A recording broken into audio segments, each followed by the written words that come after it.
नमस्कार प्यारे बच्चों, स्वागत है आपका अगले लेक्चर में। लास्ट लेक्चर में हम प्रॉपर्टीज़ ऑफ मटेरियल्स देख रहे थे, तो आज की क्लास में भी हम प्रॉपर्टीज़ ऑफ मटेरियल्स कंटिन्यू करेंगे।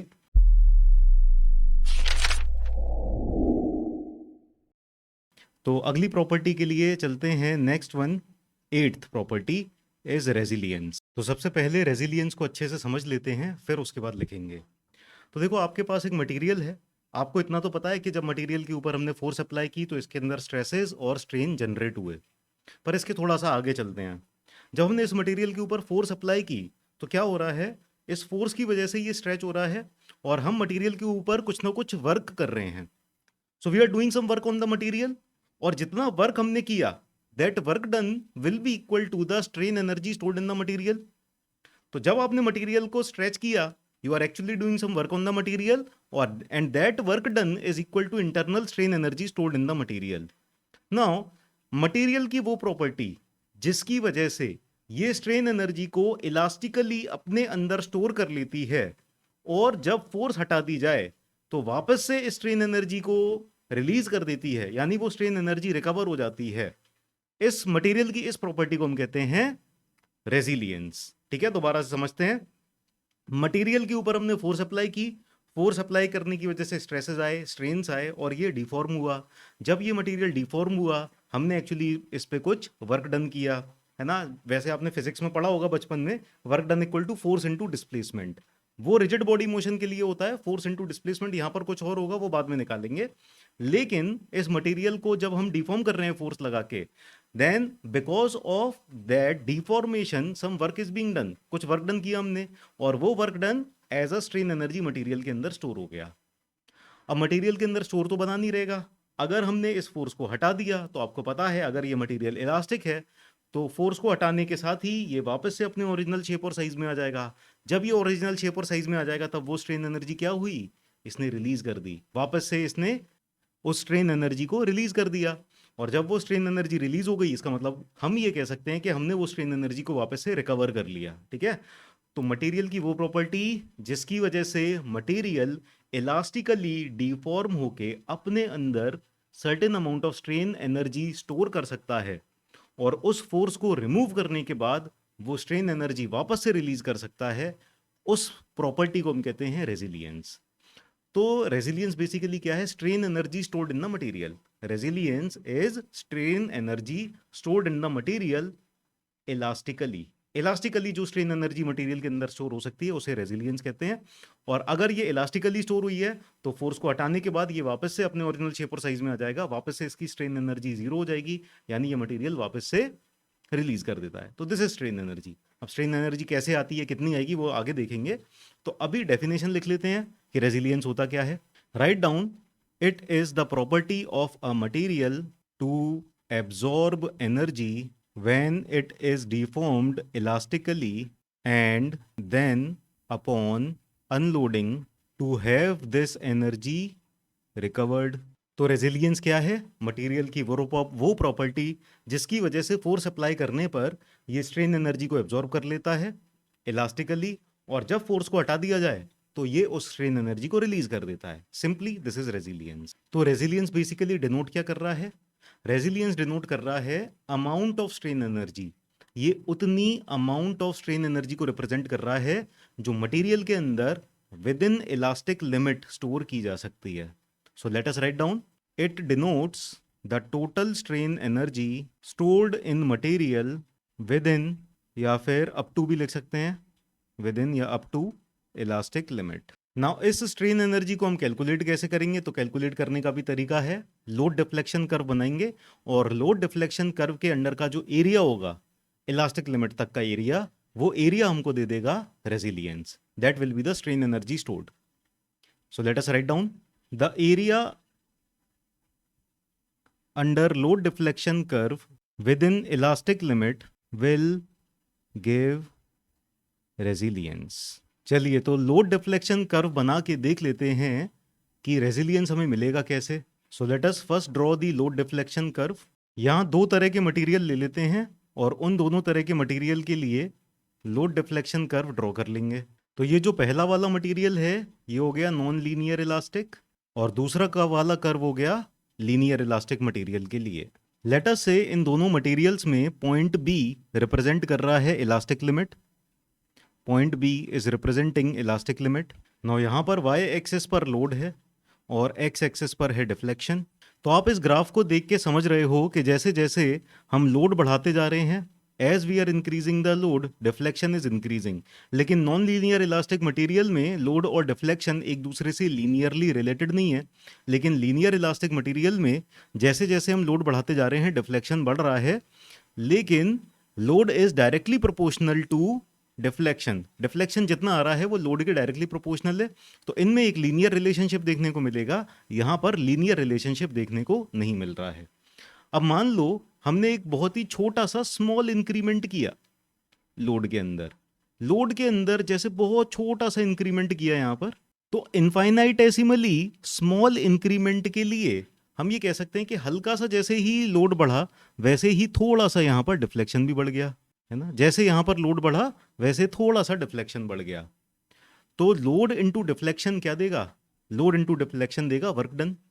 फोर्स इनटू डिस्प्लेसमेंट, जैसा कि मैंने अभी बताया था कि रिजिड बॉडी के लिए जब हम इस तरह से देखते हैं तो load into deflection, force into deflection, यहां पर क्या हो जाएगा? जितना मूवमेंट हुआ, तो फोर्स इनटू मूवमेंट या फोर्स इनटू डिस्प्लेसमेंट क्या हो जाता है? वर्क डन हो जाता है। तो यहां पर भी force into displacement work done हो जाएगा, और यहां पर work done will be equal to strain energy stored.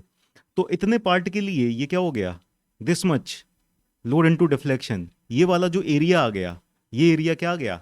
This is strain energy stored. Since जैसे जैसे लोड बढ़ता जा रहा है वैसे वैसे डिफ्लेक्शन भी बढ़ता जा रहा है, तो हर स्मॉल इंक्रीमेंट ऑफ लोड के लिए हमें स्मॉल इंक्रीमेंट ऑफ डिफ्लेक्शन मिल रहा है। तो हर छोटे छोटे लोड इंक्रीमेंट के लिए अलग अलग करके हम कैलकुलेट कर लेंगे कि कितना कितना स्ट्रेन एनर्जी आ रहा है, और इस पूरे को अगर इंटीग्रेट कर दिया जाए एक साथ, तो ये वाला जो एरिया है, area under the load deflection curve, ये हमको दे देगा total strain energy stored in the body. तो area under load deflection curve जैसा कि हमने लिखा था यहां पर, तो अभी आपको समझ में आ गया। Area under load deflection curve with in elastic limit will give resilience. Resilience क्या हो जाएगा? Strain energy stored. ठीक है, सो ये वाला एरिया स्ट्रेन एनर्जी स्टोर्ड आ जाएगा। ऐसे ही लीनियर इलास्टिक मटेरियल के लिए भी हम देख सकते हैं। लीनियर इलास्टिक मटेरियल के लिए ये वाला जो ट्राइंगल का एरिया है, लीनियर इलास्टिक मटेरियल के लिए ये ट्राइंगल का एरिया दे देगा स्ट्रेन एनर्जी स्टोर्ड। ठीक है, so this is the strain energy stored and this will be equal to resilience. यहां पर भी area under load deflection curve is strain energy stored and this will be equal to resilience. So we can say resilience is equal to strain energy stored in the material up to elastic limit, and that will be equal to area under load deflection curve. Load deflection curve को P delta curve भी बोल सकते हैं। तो load deflection curve का जो area हो जाएगा that will be equal to resilience. Clear है इतना? अब आगे चलते हैं। अगर हमारा मटेरियल लीनियर इलास्टिक मटेरियल है, सो for linear elastic material, linear elastic material, तो लीनियर इलास्टिक मटेरियल के लिए आप देख सकते हो कि ये जो एरिया है, एरिया अंडर शेडेड पोर्शन, ये वाला जो शेडेड एरिया है, this is area of triangle. तो मान लो किसी इंस्टेंस पर लोड की वैल्यू पी हो गई थी, इलास्टिक लिमिट पर लोड की वैल्यू पी हो गई थी, और इलास्टिक लिमिट पर डेल्टा की वैल्यू मान लो डेल्टा है। तो जो रेजिलियंस होगा वो इस ट्राइंगल का एरिया हो जाएगा, एरिया ऑफ दिस ट्राइंगल। इसका एरिया कैलकुलेट कर लेंगे, वो रेजिलियंस के बराबर हो जाएगा। सो रेजिलियंस कितना हो जाएगा? So resilience will be equal to area of triangle half P delta. Now आपको पता है यंग्स मॉडुलस ऑफ इलास्टिसिटी होता है स्ट्रेस अपॉन स्ट्रेन। स्ट्रेस को हम लिख सकते हैं फोर्स अपॉन एरिया, और स्ट्रेस को हम और स्ट्रेन को हम लिख सकते हैं change in length upon original length. Change in length को हम रिप्रेजेंट कर रहे हैं डेल्टा से, और ओरिजिनल लेंथ को एल से रिप्रेजेंट कर रहे हैं। तो यहाँ से अगर हम डेल्टा की वैल्यू कैलकुलेट करें तो डेल्टा इधर आ जाएगा और यंग्स मॉडुलस इधर आ जाएगा डेल्टा की जगह। So delta will be equal to P L upon A E हो जाएगा। तो लीनियर इलास्टिक मटेरियल के लिए अगर हम डेल्टा की वैल्यू रिप्लेस कर दें P L upon A E से, तो रेजिलियंस बन जाएगा half P into P L upon A E. ये हो जाएगा P square L upon 2 A E. So for linear elastic material This is the strain energy stored. Strain energy stored in material, that will be equal to resilience, and this is P square L upon 2AE. इस strain energy को हम capital U से भी represent करते हैं, क्योंकि ये strain energy stored up to elastic limit है, इसीलिए कैपिटल U R लिख दिया। R रिप्रेजेंट कर रहा है रेजिलियंस को, ठीक है। तो capital U is strain energy, total strain energy stored in the material, that is P square L upon 2AE। I hope this is clear to everyone. Now अगले एग्जांपल पे चलते हैं। मान लिया ये हमारा मटेरियल था, मटेरियल के ऊपर मैंने फोर्स अप्लाई की, और इस फोर्स अप्लाई करने की वजह से इस पे कुछ वर्क डन हुआ और इसके अंदर स्ट्रेन एनर्जी स्टोर हो गई। अब मान लो स्ट्रेन एनर्जी स्टोर्ड है और मैंने इसका आधा वॉल्यूम कंसिडर किया, इसका जस्ट आधा वॉल्यूम कंसिडर किया, तो उस आधे वॉल्यूम में कितनी स्ट्रेन एनर्जी स्टोर होगी? मान लो 1 यूनिट स्ट्रेन एनर्जी पहले स्टोर थी इस पूरे वॉल्यूम के अंदर। पूरे वॉल्यूम के अंदर अगर 1 यूनिट स्ट्रेन एनर्जी स्टोर थी, तो इसके आधे वॉल्यूम के अंदर half unit strain energy store होगी। इसके 1/8 वॉल्यूम के अंदर 1/8 यूनिट्स स्ट्रेन एनर्जी स्टोर होगी। तो यहां पर हमें ज़रूरत पड़ रही है एक ऐसी टर्म की कि जो वॉल्यूम पे डिपेंड ना करे, मटेरियल की वॉल्यूम से इंडिपेंडेंट रहे। कितनी भी वॉल्यूम हो, इलास्टिक लिमिट तक हम बोल दें कि this is the strain energy store पर यूनिट वॉल्यूम, ठीक है। तो पर यूनिट वॉल्यूम से अगर डिवाइड कर दिया जाए तो वही हो जाएगा strain energy stored per unit volume, और रेजिलियंस की टर्म्स में रेजिलियंस की जगह उसको बोल देंगे हम मॉडुलस ऑफ रेजिलियंस, ठीक है। तो strain energy stored per unit volume up to elastic limit क्या हो जाएगा? Modulus of resilience. तो नेक्स्ट हेडिंग लिखते हैं हम, रेजिलियंस तो सबको क्लियर है। Next you write modulus of resilience, इसको स्मॉल यू से रिप्रेजेंट करेंगे, स्मॉल यू आर। तो this is resilience per unit volume, या इसे strain energy per unit volume भी बोल सकते हैं। तो इसको भी लिख लेते हैं, write down, it is the strain energy stored per unit volume of material with in elastic limit. अब जैसे रेजिलियंस को कैलकुलेट किया था हमने area under load deflection curve, modulus of resilience कैसे मिलेगा? मॉडुलस ऑफ रेजिलियंस मिलेगा area under stress strain curve. Resilience मिला था area under load deflection curve, या पी डेल्टा कर्व भी बोल सकते हैं। मॉडुलस ऑफ रेजिलियंस मिलेगा area under stress strain curve. तो ये वाला पॉइंट भी हम लिख लेते हैं। Next point you right, the area under stress strain curve with in elastic limit will give modulus of resilience. तो स्ट्रेस स्ट्रेन कर्व के अंडर का एरिया हम कैलकुलेट कर लेंगे अप टू इलास्टिक लिमिट, तो वहां से मॉडुलस ऑफ रेजिलियंस मिल जाएगा। नाउ स्ट्रेंथ ऑफ मटेरियल में हम जनरली हर चीज़ की स्टडी करने के लिए लीनियर इलास्टिक मटेरियल ही लेते हैं। तो इसका एग्जांपल हम दोनों से नहीं देख रहे हैं, यहाँ पर तो नॉन लीनियर और लीनियर इलास्टिक दोनों देखे थे, लेकिन मॉडुलस ऑफ रेजिलियंस सिर्फ हम लीनियर इलास्टिक मटेरियल के लिए ही बना लेते हैं। तो हम स्ट्रेस स्ट्रेन कर्व प्लॉट करते हैं लीनियर इलास्टिक मटेरियल के लिए, तो वाई एक्सिस पे हो गया स्ट्रेस, एक्स एक्सिस पे हो गया स्ट्रेन, और लीनियर इलास्टिक मटेरियल के लिए स्ट्रेस स्ट्रेन कर्व हो गया स्ट्रेट लाइन। थोड़ा सा और आगे निकल जाएगा ये, this is for linear elastic material. Now this is proportional limit, और लीनियर इलास्टिक लिमिट के लिए प्रोपोर्शनल लिमिट और इलास्टिक लिमिट हम सेम ही मान के चल सकते हैं। तो ये प्रोपोर्शनल लिमिट पर ही इसकी यील्ड स्ट्रेस आ रही है, या इलास्टिक लिमिट यहाँ पर आ रही है, और इसके करस्पॉन्डिंग यहाँ पर जो इलास्टिक स्ट्रेन आ जाएगा वो यील्ड लिमिट पर इलास्टिक स्ट्रेन आ गया। और स्ट्रेस स्ट्रेन कर्व के अंडर का एरिया हमको क्या देगा? This will B modulus of resilience. ये जो शेडेड एरिया होगा this will B modulus of resilience. इसे हम स्मॉल यू आर से रिप्रेजेंट कर देंगे। तो लीनियर इलास्टिक मटेरियल के लिए अगर मॉडुलस ऑफ रेजिलियंस की वैल्यू कैलकुलेट की जाए तो ये एरिया ही कैलकुलेट कर लेते हैं। For linear elastic material modulus of resilience bracket में small you r will be equal to half sigma Y into epsilon y, triangle का एरिया हो गया। नाउ अगेन हमको पता है Young's modulus will be equal to stress upon strain, और अगर दोनों यील्ड लिमिट तक जा रहे हैं तो यहाँ से strain will be equal to stress up to yield limit divided by Young's modulus. Now इस स्ट्रेन की वैल्यू उधर उस इक्वेशन में रख देते हैं, तो ये हो जाएगा half sigma Y into sigma Y upon Young's modulus. This will be equal to sigma Y square upon 2e। ये आ गया हमारा modulus of resilience. This is important formula, ये फॉर्मूला आपको याद रखना है। साथ ही साथ ये वाला फॉर्मूला भी आपको याद रखना है, रेजिलियंस वाला भी।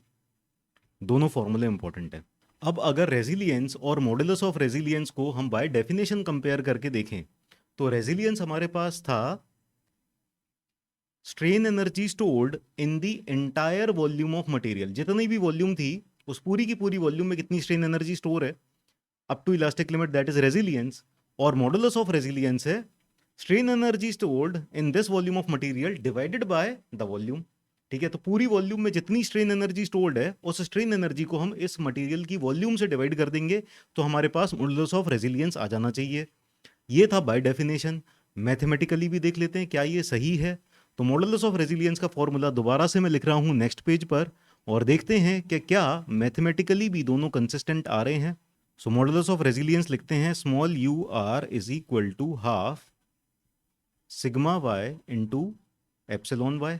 सिग्मा वाई को हम लिख सकते हैं फोर्स अपॉन एरिया, स्ट्रेस हो गया फोर्स अपॉन एरिया, और epsilon Y this is strain, strain up to elastic limit, ये हो जाएगा चेंज इन लेंथ जिसको हमने डेल्टा से रिप्रेजेंट किया है डिवाइडेड बाय ओरिजिनल लेंथ। तो ये हो गया डेल्टा अपॉन एल। अब यहाँ पर हाफ पी डेल्टा, इतना पार्ट अलग करते हैं, और यहाँ पर हो गया 1 upon A L. Now this is cross sectional area और ये रहा length. Cross sectional area into length क्या हो जाएगा, volume. So half P delta into 1 upon volume हो गया ये, this is volume. And half P delta क्या था, दिस इज रेजिलियंस। रेजिलियंस या फिर कह सकते हैं strain energy stored in the entire volume of the material divided by volume. तो मैथमेटिकली भी ये एक दूसरे के कंसिस्टेंट आ रहे हैं। Small you R is equal to resilience per unit volume हो जाएगा। क्लियर है? चलिए, तो strain energy stored up to elastic limit हो गया रेजिलियंस, और strain energy stored up to elastic limit per unit volume of the material हो गया मॉडुलस ऑफ रेजिलियंस। ये दोनों चीजें आपको क्लियर है मेरे ख्याल से। रेजिलियंस आपको मिल जाएगा area under the load deflection curve से, मॉडुलस ऑफ रेजिलियंस आपको मिल जाएगा area under stress strain curve से। आगे चलते हैं। अब ये बताइए, अगर हमने मटेरियल को इलास्टिक लिमिट के बियॉन्ड लोड कर दिया तब क्या होगा। लेट अस सी। मटेरियल को इलास्टिक लिमिट के बियॉन्ड लोड कर दिया तो ये पूरा का पूरा तो रिकवर हो नहीं पाएगा। स्ट्रेस स्ट्रेन कर्व से आपको पता है, लास्ट क्लास में हमने डिस्कस किया था। तो स्ट्रेस स्ट्रेन कर्व सपोज कुछ इस तरह का है।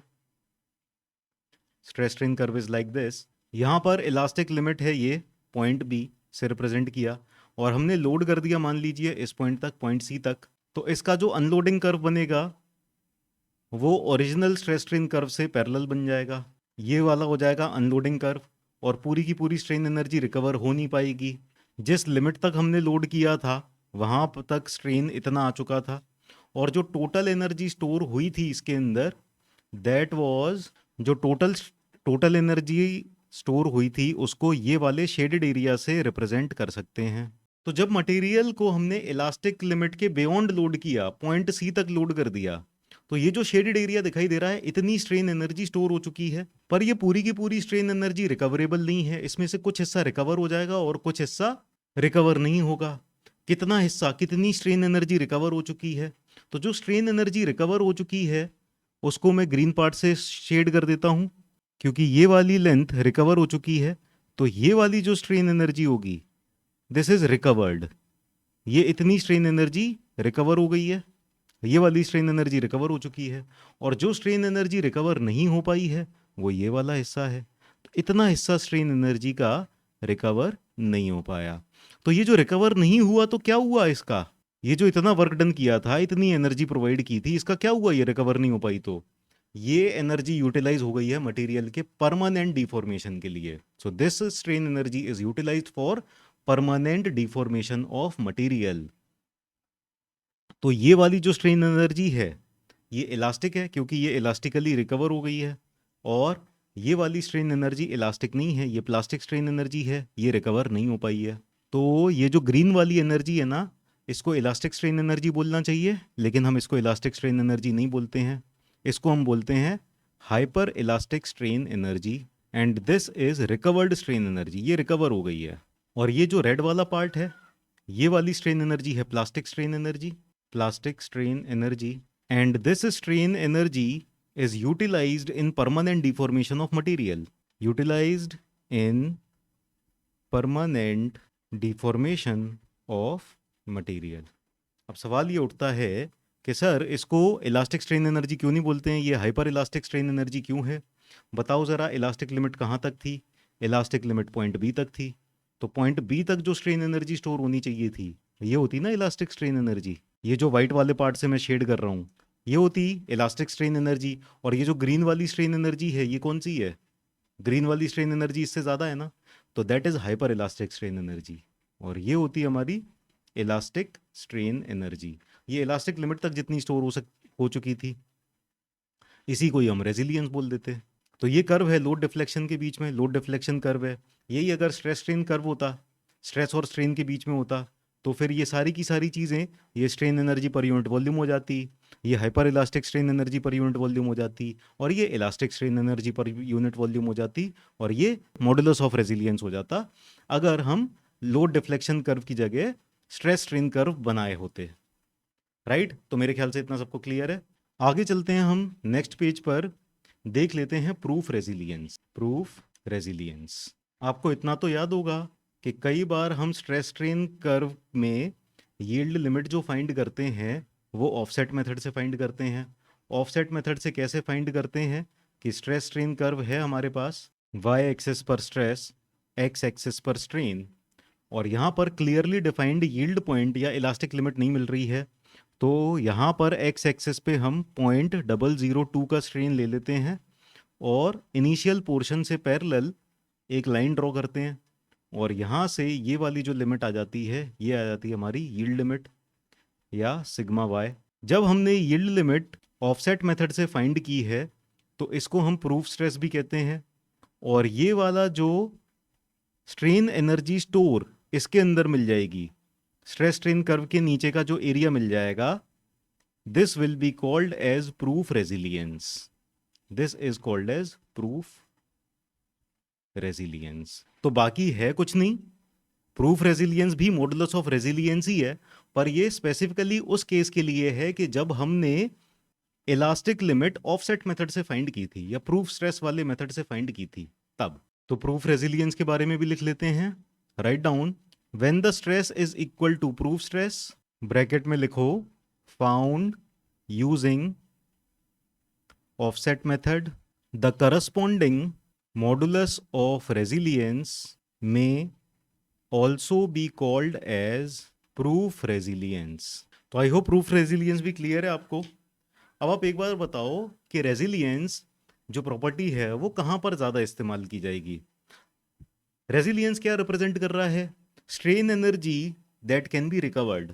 तो हमने मटेरियल को लोड किया, उस मटेरियल ने स्ट्रेन एनर्जी को स्टोर कर लिया, और फिर जब बाद में लोड हट गया तो उसने पूरे का पूरा वापस रिकवर कर दिया। लोड आया, स्ट्रेन एनर्जी आ गई मटेरियल के अंदर, और फिर लोड जाने के बाद इसने वापस से रिकवर कर दी। लोड आया, recover, strain energy stored, strain energy recovered, strain energy stored, strain energy recovered. सोच सकते हो आप कहाँ पर ज़्यादा डिज़ायरेबल प्रॉपर्टी है? शॉक एब्जॉर्बिंग मैकेनिज्म में।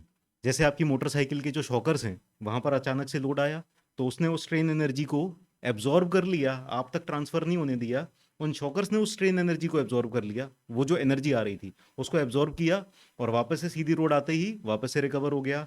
तो एब्जॉर्ब किया, रिकवर किया, एब्जॉर्ब किया, रिकवर किया, वो जो शॉक आ रहा था वो आप तक नहीं पहुंचा।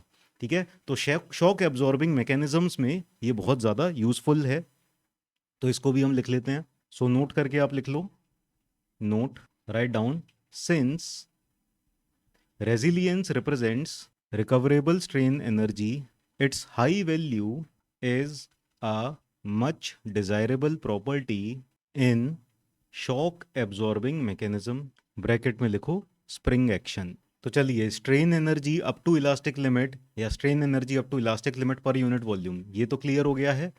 नेक्स्ट पॉइंट पर चलते हैं, toughness.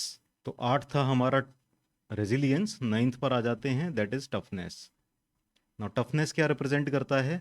Now toughness also represents strain energy stored in the material, लेकिन रेजिलियंस था strain energy stored in the material up to elastic limit, toughness है strain energy stored in the material up to fracture point.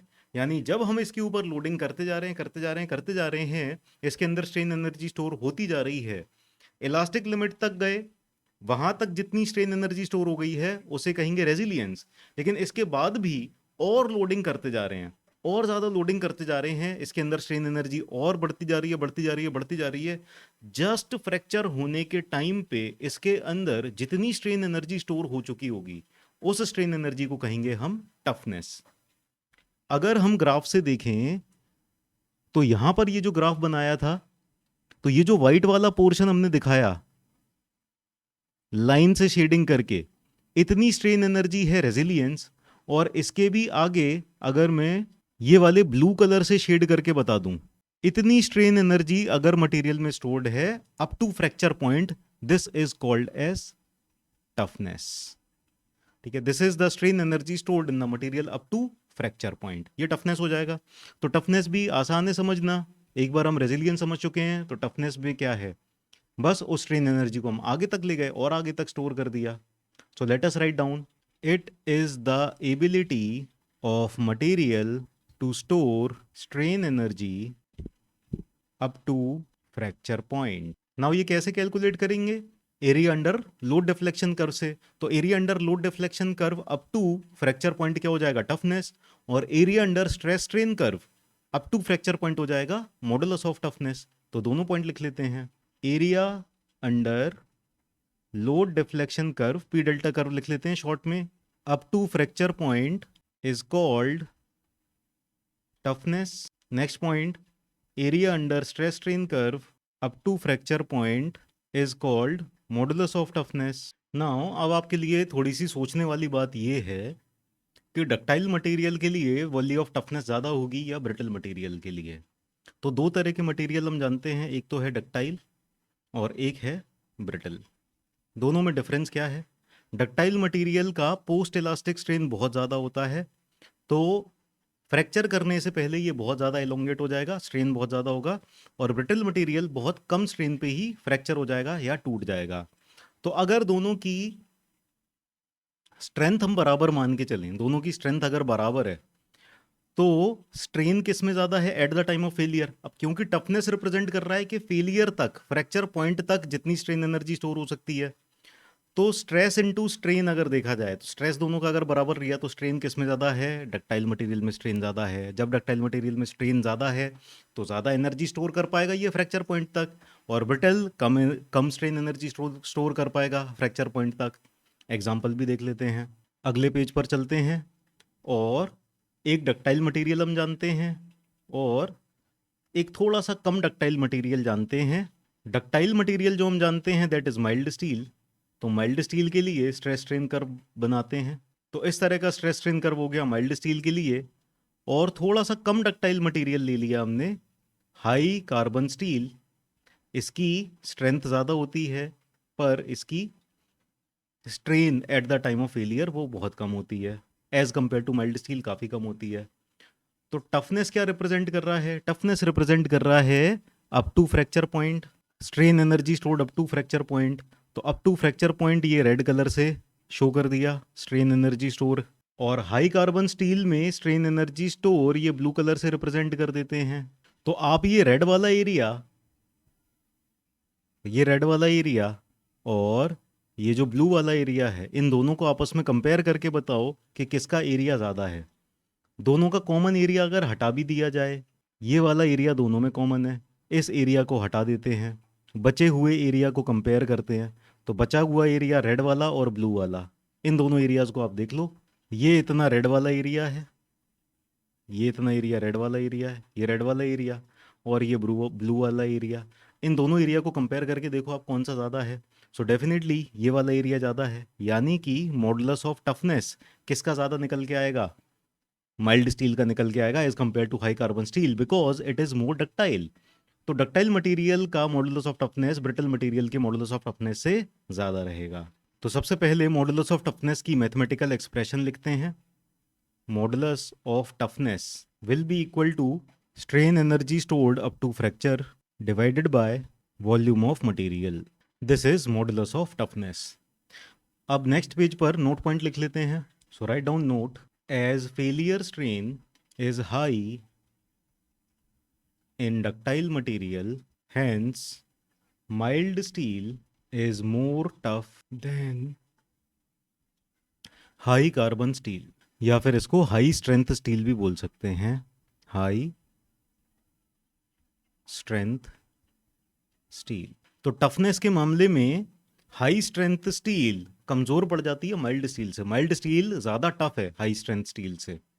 अब सोच के ये बताओ कि ये वाली जो प्रॉपर्टी है ये कहाँ पर ज़्यादा डिजायरेबल होगी, किस तरह की सिचुएशन आएगी जहाँ पर ज़्यादा टफनेस होना डिजायरेबल है।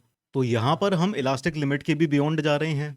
जब हम इलास्टिक लिमिट के बियॉन्ड जा रहे हैं यानी कि जो पूरी की पूरी एनर्जी है वो रिकवर नहीं हो पा रही, यानी परमानेंट डिफॉर्मेशन हो जा रहा होगा। हमारे लिए यहाँ पर इंपॉर्टेंट ये है कि मटेरियल टूट नहीं रहा, भले ही फुल डिफॉर्म कर जा रहा है लेकिन टूट नहीं रहा। रेजिलियंस के केस में पूरी की पूरी स्ट्रेन एनर्जी रिकवर हो जाना जरूरी था, तो शॉक एब्जॉर्बिंग मैकेनिज्म में वो काम की प्रॉपर्टी थी। यहाँ पर मटेरियल का ना टूटना ज्यादा जरूरी है। तो अचानक से अगर इम्पैक्ट लोड आ गया, तेजी से लोड आ गया, तो भले ही डिफॉर्म हो जाए लेकिन वो टूटे नहीं। तो इस तरह के सिनेरियो में जहां पर इम्पैक्ट लोडिंग आ रही है वहां पर ज्यादा टफनेस होना डिजायरेबल प्रॉपर्टी है। तो लिख लेते हैं, this property is highly desirable under impact loading. तो I hope toughness and modulus of toughness आपको समझ में आ गया होगा। आगे चलते हैं नेक्स्ट प्रॉपर्टी पे, that is Bauschinger effect. Bauschinger effect, जब हमने स्ट्रेस स्ट्रेन कर्व पढ़ा था तो इतना तो आपको याद होगा कि मटेरियल को अगर हम बियॉन्ड इलास्टिक लिमिट लोड कर देते हैं, इलास्टिक लिमिट से भी आगे लोड कर देते हैं, तो इसकी यील्ड लिमिट भी बढ़ जाती है और लीनियर रीजन भी बढ़ जाता है, यानी प्रोपोर्शनल लिमिट भी बढ़ जाती है। तो यील्ड लिमिट और प्रोपोर्शनल लिमिट दोनों बढ़ चुकी होती हैं अगर हमने इलास्टिक लिमिट के बियॉन्ड लोड कर दिया तो ये तो बहुत अच्छी बात है हमारे लिए। यानी कि हम सस्ता वाला स्टील लाए Fe250 और उसको इलास्टिक लिमिट के बियॉन्ड लोड किया और इसकी स्ट्रेंथ बढ़ा दी। तो सिग्मा वाई जो पहले यहाँ तक आता था ओरिजिनली, अब सिग्मा वाई यहाँ तक आने लगा और हमारा स्टील मजबूत हो गया। तो बॉशिंगर अंकल आए और बॉशिंगर अंकल ने कहा, ना बेटा ना, ऐसे मत करना, गलत बात है। क्यों ऐसा मना किया उन्होंने फिर बताया इसके पीछे का राज, एक नुकसान भी होता है। क्या नुकसान होता है? उन्होंने कहा कि आपने मान लो टेंशन में इसकी यील्ड लिमिट तो रेज कर दी, लेकिन टेंशन में यील्ड लिमिट करने के साथ कंप्रेशन में इसकी यील्ड लिमिट कम हो जाएगी। कैसे कम हो जाएगी? तो मान लो इस मटेरियल का स्ट्रेस स्ट्रेन कर्व टेंशन में कुछ इस तरह का था, ये रहा इसका स्ट्रेस स्ट्रेन कर्व टेंशन में, और कंप्रेशन में इसका स्ट्रेस स्ट्रेन कर्व बन जाएगा कुछ इस तरह का। ये था इस मटेरियल का स्ट्रेस स्ट्रेन कर्व कंप्रेशन में। तो जब आपने टेंशन में इसको ओवर स्ट्रेस करके इसकी यील्ड लिमिट को इंक्रीज किया पॉइंट बी से सी तक, फिर इसका जो स्ट्रेस स्ट्रेन कर्व हो जाएगा, अब अनलोडिंग कर्व जो बनेगा वो कुछ इस तरह का बनेगा। लेकिन अब जब आप इसको कंप्रेशन में ले जाओगे ना, तो कंप्रेशन में इसकी यील्ड लिमिट कम हो चुकी होगी, तो कंप्रेशन अब उतना लोड नहीं ले पाएगा जितना पहले ले रहा था। तो पहले मान लो कंप्रेशन में जो यील्ड लिमिट थी वो यहाँ तक थी, सिग्मा वाई, अब कंप्रेशन में इसकी यील्ड लिमिट इतनी रह जाएगी। अगर आपने कोल्ड वर्किंग करके टेंशन में इसकी यील्ड लिमिट को बढ़ाया या इसकी स्ट्रेंथ को बढ़ाया, तो कंप्रेशन में इसकी स्ट्रेंथ कम हो जाएगी। या फिर अगर आपने कोल्ड वर्किंग करके कंप्रेशन में इसकी स्ट्रेंथ को बढ़ा दिया तो टेंशन में कम हो जाएगी। तो जिस भी डायरेक्शन में आप कोल्ड वर्किंग करके स्ट्रेंथ को बढ़ा रहे हो, उसके अपोजिट डायरेक्शन में इसकी स्ट्रेंथ अपने आप कम हो जाएगी। ये कहना है बॉशिंगर इफेक्ट का। सो बॉशिंगर इफेक्ट का मतलब समझ में आ गया। तो इसीलिए इस तरह से किसी भी मटेरियल की स्ट्रेंथ को या यील्ड लिमिट को नहीं बढ़ाना चाहिए। Clear? So let us write down Bauschinger effect on next page. Write down, it is the phenomenon by which plastic deformation of a metal increases the yield strength in the direction of applied load and decreases the yield strength in opposite direction. Clear है? So this is Bauschinger effect. आप चाहो तो ये वाला diagram इसके साथ बना सकते हो, you can draw this diagram, this one. चलिए आगे चलते हैं नेक्स्ट वन पे। Next is annealing. तो जैसे कोई मटेरियल है, मान लो स्टील ही है, स्टील को आपने कहीं पर यूज किया हुआ था, ये बेंड हो गया था, इसके अंदर कुछ परमानेंट डिफेक्ट आ गए थे, परमानेंट डिस्टॉर्शन आ गए थे, यील्ड लिमिट के बियॉन्ड लोड हो चुका था। तो एनीलिंग में हम क्या करते हैं, इस स्टील को लेंगे और इसको हीट अप करेंगे रीक्रिस्टलाइन टेम्परेचर के ऊपर। तो जब इसको रीक्रिस्टलाइन टेम्परेचर के ऊपर हीट अप कर देंगे तो इसकी जो लॉस इन डक्टिलिटी थी, इसके अंदर जो रेजिडुअल स्ट्रेसेस आ चुके थे, जो लॉस इन मेलिएबिलिटी थी, वो सब खत्म हो जाएंगे और वापस से ये स्टील अपनी ओरिजिनल प्रॉपर्टीज पे चला जाएगा। तो जनरली जो वर्क हार्डन्ड मटेरियल होते हैं या जिन पे कोल्ड वर्किंग की जा चुकी होती है, वो मटेरियल या फिर स्क्रैप स्टील को जब दोबारा यूज करते हैं तब उनको एनीलिंग का प्रोसेस करते हैं उनके ऊपर और उनको रिक्रिस्टलाइन टेम्परेचर तक हीटअप कर देते हैं ताकि उनकी जो ओरिजिनल, जो स्टील की ओरिजिनल प्रॉपर्टीज है, वो वापस से रिस्टोर की जा सके। So write down, the purpose of annealing is to restore the ductility and malleability of work hardened material after cold working. Next लिखो, the process is carried out by heating of material to recrystalline temperature and then cooling. तो ये था annealing. Next चलते हैं हम hardness पे। सो 12th you write down hardness. देखो, hardness एक सरफेस प्रॉपर्टी है। जैसे हमारे पास कोई मटेरियल है, सरफेस प्रॉपर्टी का मतलब है कि ये सरफेस पे डिपेंड करेगा, होल बॉडी पे नहीं। तो जैसे हमारे पास कोई मटेरियल है, अगर ये ज़्यादा हार्ड है तो इसका मतलब है कि इसके सरफेस पर कोई स्क्रैच वगैरह करना, इसको रब करना उतना ही ज़्यादा मुश्किल है। अगर ये सॉफ्ट है तो किसी भी मटेरियल से हम इसको स्क्रैच कर सकते हैं। तो जैसे आजकल मोबाइल वगैरह आते हैं तो वहाँ पर क्या बोला जाता है कि इस मोबाइल की स्क्रीन की हार्डनेस इतनी ज़्यादा है। तो जब हार्डनेस ज़्यादा होगी यानी वो उतना ज़्यादा स्क्रैच रेजिस्टेंट है। तो उसकी स्क्रीन के ऊपर कई सारे आपने हार्डनेस टेस्ट भी देखे होंगे, स्क्रैच रेजिस्टेंस टेस्ट। तो वो क्या करते हैं, मोबाइल की स्क्रीन के ऊपर अलग अलग मटेरियल से स्क्रैचेस करके देखते हैं, चाबियों से, चाकू से, और देखते हैं कि स्क्रैच आ रहे हैं या नहीं आ रहे हैं। ठीक है, तो हार्डनेस क्या रिप्रेजेंट कर रहा है, resistance against scratch and abrasion. So day to day use में कोई भी मटेरियल अगर उसके ऊपर रगड़ लगती रहती है, बार बार घिसता रहता है, तो उसके ऊपर स्क्रैच नहीं आ रहे हैं, इसका मतलब वो उतना ही ज़्यादा हार्ड है। तो हार्डनेस क्या हो गई है, सरफेस प्रॉपर्टी हो गई है, and it is resistance against scratch. तो इसको भी लिख लेते हैं, write down, it is the ability of material to resist scratch and abrasion. तो देखो, यहाँ पर तीन चीज़ें हैं जिनमें आपस में कंफ्यूजन होता है बहुत सारे बच्चों को। एक तो हो गया स्ट्रेंथ, एक हो गया टफनेस, और एक हो गया hardness. Strength, toughness and hardness. तो कई बार बहुत सारे लोग इनको इंटरचेंजेबली यूज कर लेते हैं। टफनेस का मतलब हार्डनेस समझ लेते हैं, हार्डनेस को स्ट्रेंथ समझ लेते हैं, but they are very different from each other. Strength का मतलब है मटेरियल कितना स्ट्रॉन्ग है, मतलब कि अगर उस पर स्लोली स्लोली हम लोड लगाएं तो वो कितना ज़्यादा लोड ले जाएगा बिफोर फेलियर, तो फेलियर होने से पहले, यानी ग्रेजुअली अप्लाइड लोड के अगेंस्ट जो मटेरियल की ताकत है उसे हम कहेंगे स्ट्रेंथ। टफनेस क्या है, it is not gradually applied load, ये है इम्पैक्ट लोडिंग। तो इम्पैक्ट लोडिंग के अगेंस्ट ये मटेरियल अगर टूट नहीं रहा है तो ये मटेरियल उतना ज़्यादा टफ हो गया। इम्पैक्ट लोडिंग को रेजिस्ट कर रहा है तो मतलब ये टफ है। और हार्डनेस मतलब इसके सरफेस पे अगर स्क्रैच वगैरह करना मुश्किल है तो ये उतना ज़्यादा हार्ड हो जाएगा। सो this is resistance against scratch और एब्रेशन। तो इनको लिख लेते हैं। तो स्ट्रेंथ होता है against gradually applied load, toughness होता है अगेंस्ट इम्पैक्ट लोड, हार्डनेस होता है अगेंस्ट स्क्रैचेस। चलिए नेक्स्ट पेज पर चलते हैं। Next property, tenacity. तो टेनेसिटी जनरली क्लोथ या फैब्रिक इंडस्ट्री में यूज किया जाता है, जो धागा है उसकी टेंसाइल स्ट्रेंथ को रिप्रेजेंट करने के लिए। तो ultimate strength against tension load जो होता है उसे कहते हैं टेनेसिटी वहां पर। तो अगर हाई टेंसाइल लोड आया और मटेरियल तब भी फ्रैक्चर नहीं हुआ तो उसको क्या कहेंगे, टेनेसिटी। या फिर resistance against high tensile load, ये भी कह सकते हैं टेनेसिटी। या फिर अल्टीमेट स्ट्रेंथ एंड टेंशन, इसको भी कह सकते हैं टेनेसिटी। बेसिकली कहने का मतलब ये है कि टेंशन लोड में हाई स्ट्रेंथ अगर है मटेरियल की तो वो हो गया tenacity. Write down, it is the property of material to resist fracture when a high tensile load is applied. तो ये सारी की सारी प्रॉपर्टीज ऑफ मटेरियल्स खत्म हो चुके हैं। जो भी प्रॉपर्टी हमें पढ़नी थी वो सारी की सारी प्रॉपर्टी पढ़ ली हैं। अब इनके ऊपर क्वेश्चंस करते हैं। सो लास्ट क्लास में हमने क्वेश्चन नंबर 104 तक अटेम्प्ट कर लिया था। आज क्वेश्चन नंबर 105 से स्टार्ट करते हैं। The unit for modulus of resilience, तो मॉडुलस ऑफ रेजिलियंस हमने देखा था, it is strain energy per unit volume. तो स्ट्रेन एनर्जी की यूनिट हो जाएगी जूल्स और वॉल्यूम की यूनिट हो जाएगी लेंथ क्यूब। लेंथ यहाँ पर mm के टर्म्स में दी है, तो जूल्स पर mm क्यूब हो जाएगा। Correct option will be D. Next, proof resilience is maximum energy stored at elastic limit, minimum energy stored at elastic limit, average energy stored at elastic limit. तो proof resilience होगा maximum energy stored, maximum strain energy stored up to elastic limit.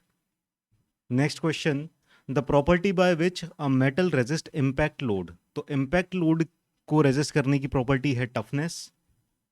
Next, in the mild steel specimen subjected to tensile test cycle the elastic limit in tension is raised and elastic limit in compression is lowered. इस effect को कहते हैं बॉशिंगर effect, आज की class में हमने देखा था। Next, the ability of material to absorb energy within elastic range, तो एनर्जी को एब्जॉर्ब करने की प्रॉपर्टी या ability up to elastic range के अंदर, दैट इज रेजिलियंस। यही क्वेश्चन आगे भी रिपीट हुआ है, ability of material to absorb energy till elastic limit, again resilience.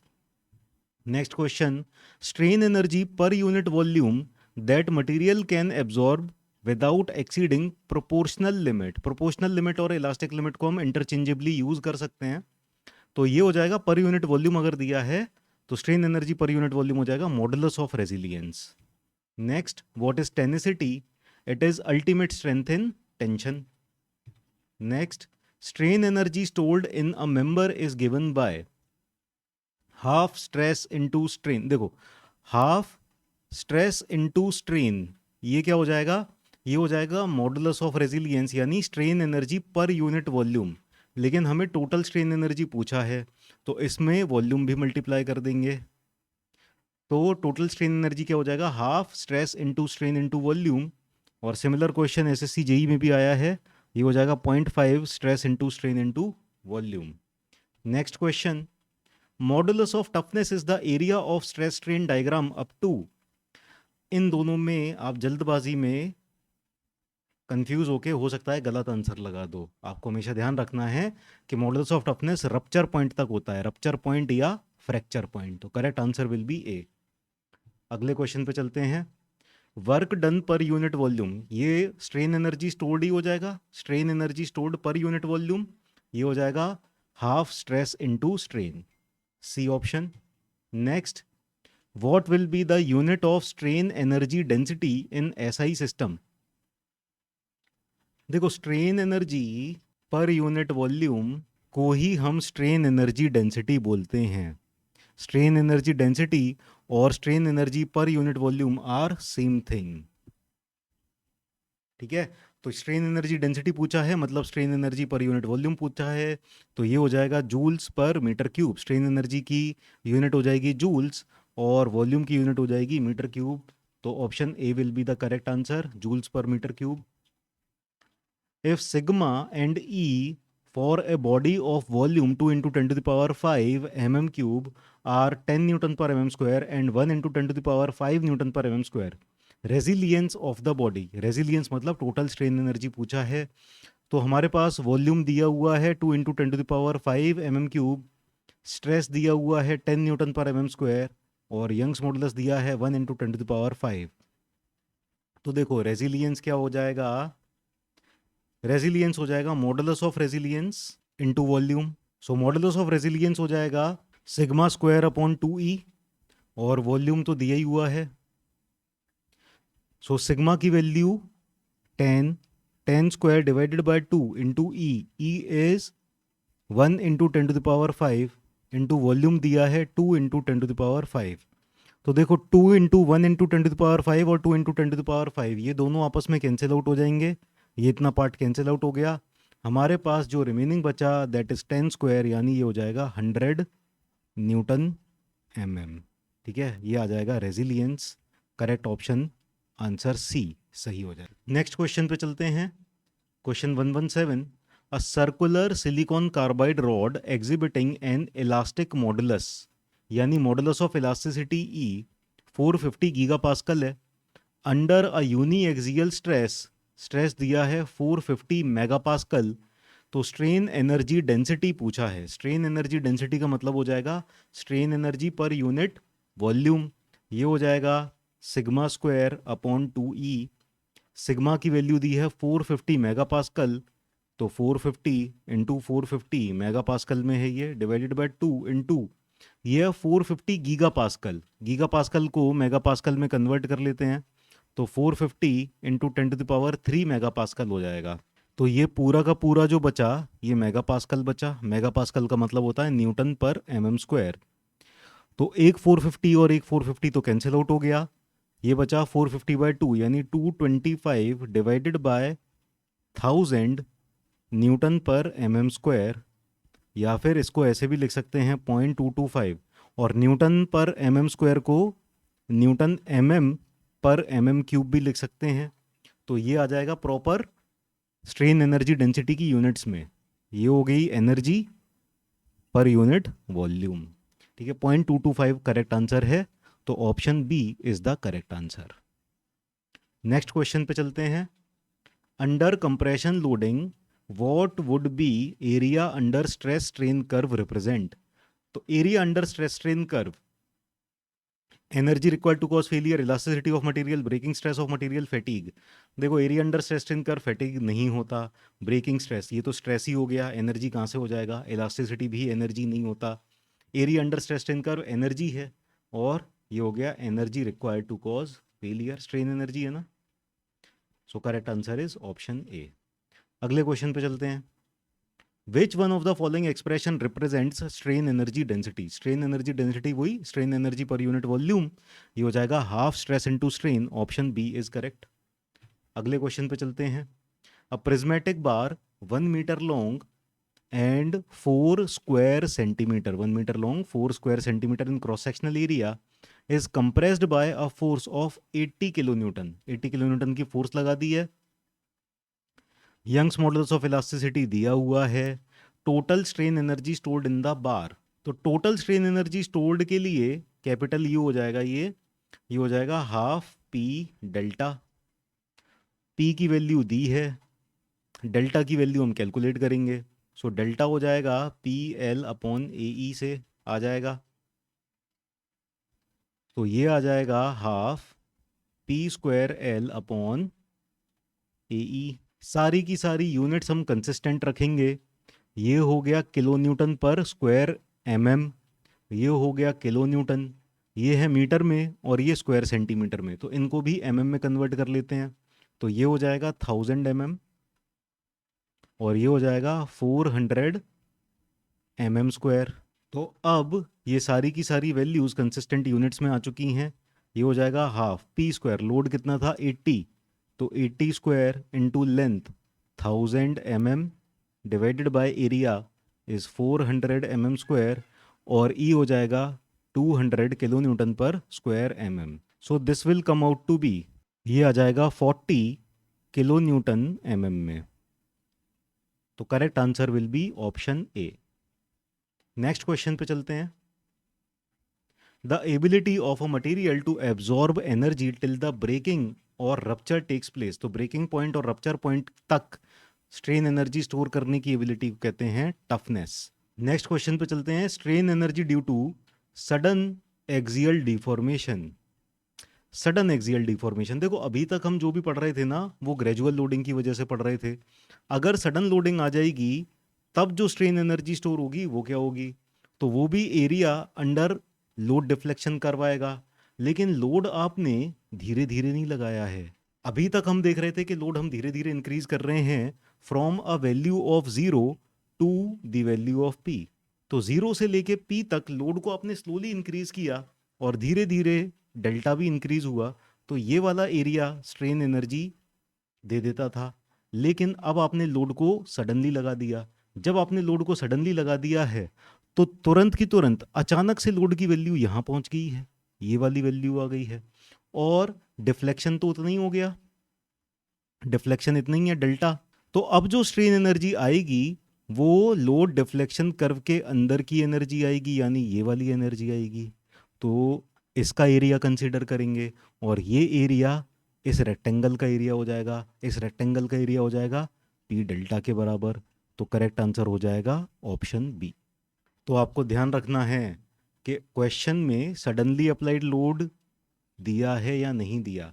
अगर कुछ भी नहीं दिया, ग्रेजुअली अप्लाइड लोड भी नहीं दिया, तब भी हम ग्रेजुअली अप्लाइड लोड ही मान के चलते हैं। लेकिन अगर सडनली अप्लाइड लोड दे दिया तो आपको इस तरह से सॉल्व करना है। आंसर आएगा पी डेल्टा। चलिए next question. The strain energy stored in the body due to external loading within elastic limit. तो विद इन इलास्टिक लिमिट क्या हो जाएगा, रेजिलियंस हो जाएगा। नेक्स्ट क्वेश्चन पे चलते हैं। A bar L metre long and having its area of cross section A subjected to gradually applied load W. तो देखो यहाँ पर स्पेसिफाई कर दिया है, स्पेसिफाई नहीं भी किया होता तब भी हम ग्रेजुअली अप्लाइड लोड ही लेते हैं। Strain energy stored in the material कितना हो जाएगा, तो ये हमने देखा था हाफ पी डेल्टा होता है, तो पी की जगह यहाँ पर डब्ल्यू दे दिया, डेल्टा डेल्टा की वैल्यू पी एल अपॉन ए हो जाती है, यहाँ पर हो जाएगी डब्ल्यू एल अपॉन ए ई। तो W L upon A delta की जगह रख देंगे तो ये हो जाएगा डब्ल्यू स्क्वायर एल अपॉन, नीचे 2 था यहाँ पर और ए ई इधर से आ गया, W square L upon 2 A E. Correct answer हो जाएगा ऑप्शन डी। नेक्स्ट क्वेश्चन पे चलते हैं। The strain energy stored in a spring when subjected to greatest load without being permanently distorted. तो without being permanently distorted, stiffness तो नहीं होता, strain energy stored की बात की जा रही है, स्ट्रेस भी नहीं होता, स्ट्रेस 2 बार स्ट्रेस दे दिया है, तो स्ट्रेन एनर्जी क्या हो जाएगा, प्रूफ रेजिलियंस। प्रूफ रेजिलियंस है strain energy stored without being permanently distorted, यानी इलास्टिक लिमिट तक। Next, the greatest load which a spring can carry without getting permanently distorted. बहुत से बच्चे इसका भी प्रूफ रेजिलियंस लगा देंगे जल्दबाजी में, लेकिन ध्यान देना है यहाँ पर पूछा गया है ग्रेटेस्ट लोड, तो हमें लोड की वैल्यू पूछी है, तो लोड हो जाएगा proof load. Correct answer will be option D. Next question पे चलते हैं। अ रोड नहीं है, यहाँ पर होना चाहिए a rod. A rod of uniform cross section A and length L is deformed by delta। ये delta when subjected to a normal force P, the Young's modulus of the material। तो Young's modulus क्या होता है, stress upon strain होता है। यहाँ पर stress के टर्म्स में नहीं दिया है, पी के टर्म्स में दिया है और एरिया के टर्म्स में। तो स्ट्रेस को पी और एरिया के टर्म्स में लिख सकते हैं पी अपॉन ए, और स्ट्रेन को लिख सकते हैं डेल्टा अपॉन एल। तो ये हो जाएगा P L upon A delta, P L upon A delta. Option C is the correct. अगले क्वेश्चन पे चलते हैं। Which of the following statements is true. The ability of the material to absorb energy till breaking or rupture point is known as hardness. Breaking or rupture point toughness, बिल्कुल सही है, option B is the correct. Breaking or rupture point brittleness, गलत, none of these तो गलत ही है, ठीक है। तो option B is the correct answer. अगले क्वेश्चन पे चलते हैं। Strain energy per unit volume, तो ये हम देख ही चुके हैं, सिग्मा स्क्वायर अपॉन 2 ही होता है strain energy per unit volume, modulus of resilience हो जाएगा। तो correct answer is option C. Next, a bar L metre long having area of cross section A subjected to gradually applied load W, strain energy stored in the bar. तो ये फिर से वही हो जाएगा W square L upon 2 A E, W square L upon 2 A E, option B. तो आज की क्लास से रिलेटेड जितने भी क्वेश्चंस थे वो हमने कर लिए हैं, क्वेश्चन नंबर 131 तक खत्म हो चुके हैं। आई होप ये क्लास आपको पसंद आई।